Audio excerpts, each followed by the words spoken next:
Theorem 11.2 statement है if two chords of a circle are equal.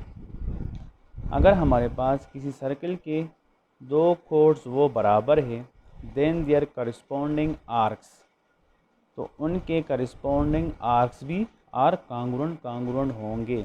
हमारे पास 3 types of arcs होते हैं, minor arc, major arcs और semi circle. हमने introduction में सेमी सर्कल पढ़ा था पहले। ऐसा आर्क जिसके दोनों एंड्स डायमीटर पर हों, जिसके ends diameter of a circle हो, ऐसा आर्क जो सेमी सर्कल से बड़ा हो, और ऐसा आर्क जो सेमी सर्कल से छोटा हो, उसको हम माइनर आर्क कह रहे हैं। यहाँ पर भी हमारे पास दो केसेस हैं, एक फॉर वन सर्कल और केस भी हमारे पास फॉर टू कॉन्ग्रुएंट सर्कल। तो केस वन हम पहले फॉर वन सर्कल पढ़ लेते हैं। क्या कह रहा है हमने यहाँ पर इसको हम माइनर आर्क के लिए भी सॉल्व कर सकते हैं, मेजर आर्क के लिए भी सॉल्व कर सकते हैं, और सेमी सर्कल के लिए भी हम इसको सॉल्व कर सकते हैं। बुक में हमारे पास ये सिर्फ माइनर आर्क्स के लिए सॉल्व हुआ है।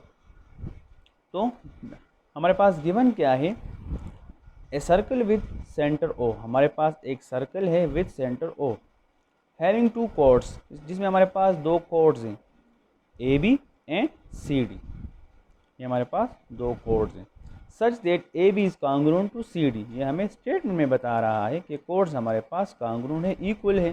तो हमने इनको बता दिया कि A B code is congruent to C D code. To prove हमने क्या करना है, ये जो करस्पॉन्डिंग आर्क्स बना रहे हैं, ये दो कोड्स, एक हमारे पास ए ई बी है और एक हमारे पास सी एफ डी है।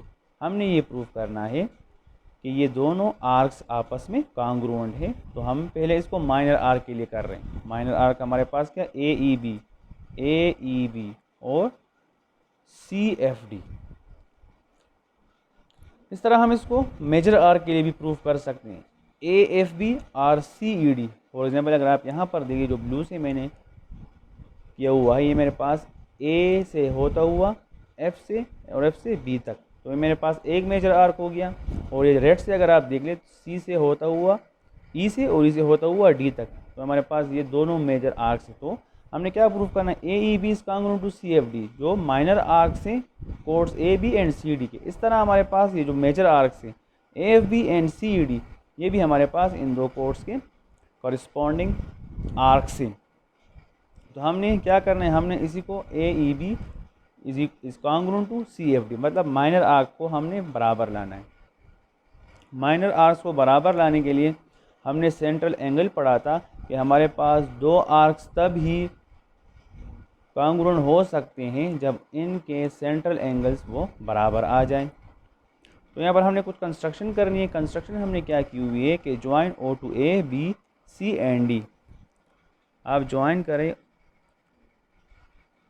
ओ को डी के साथ, ओ को ए के साथ, इस तरह ओ को बी के साथ, और ओ को आप सी के साथ भी ज्वाइन करें। और इन सेंट्रल एंगल को आप एंगल 1 का नाम दे दें और उसको आप एंगल 2 का नाम दे दें। हमारा जो मेन टारगेट है क्या है कि हमने ए ई बी आर्क को कांग्रुएंट लाना है सी एफ डी आर्क के। तो हमारे पास ये तभी पॉसिबल है कि जब हमारे पास ये दोनों सेंट्रल एंगल्स कांग्रुएंट आ जाएं। तो यहाँ पर फिर हमने दो ट्राइंगल्स की हेल्प लेनी है। एक हमारे पास ट्राइंगल ओ ए बी है, जिसकी कॉरिस्पोंडेंस हमने करनी है ट्राइंगल ओ सी डी के साथ। अब हमने क्या करें, हमने यहाँ पर 3 एलिमेंट्स को कांग्रुएंट लाना है। तो हम कह सकते हैं कि दोनों ट्राइंगल कांग्रुएंट है।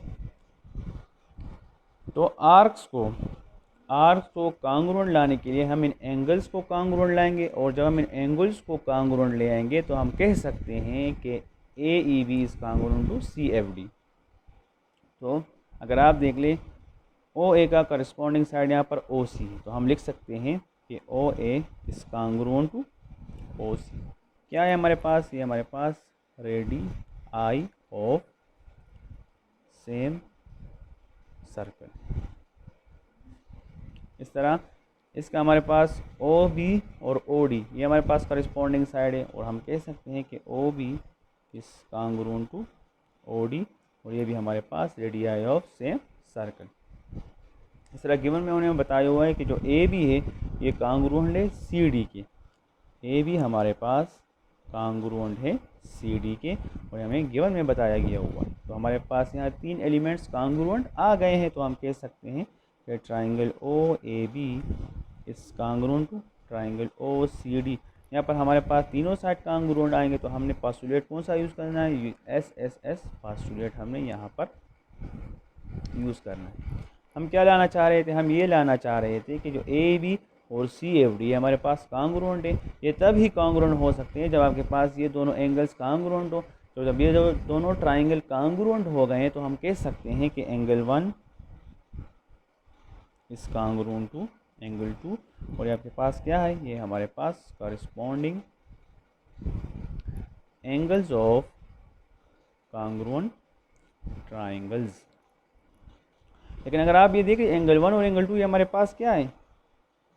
But angle 1 and angle 2 are central angles. ये हमारे पास तो सेंट्रल एंगल्स है। तो जब हमारे पास ये सेंट्रल एंगल्स है और ये कांग्रुएंट भी, तो हम कह सकते हैं जो करस्पॉन्डिंग आर्क्स है A E B is congruent to C F D. A E B is congruent to C F D. और ये हमारे पास क्या है? ये हमारे पास डेफिनेशन ऑफ कांग्रुएंट आर्क्स। तो ये हमारे पास माइनर आर्क्स कांग्रुएंट आ गए हैं और हमने ये चीज़ प्रूव करनी थी।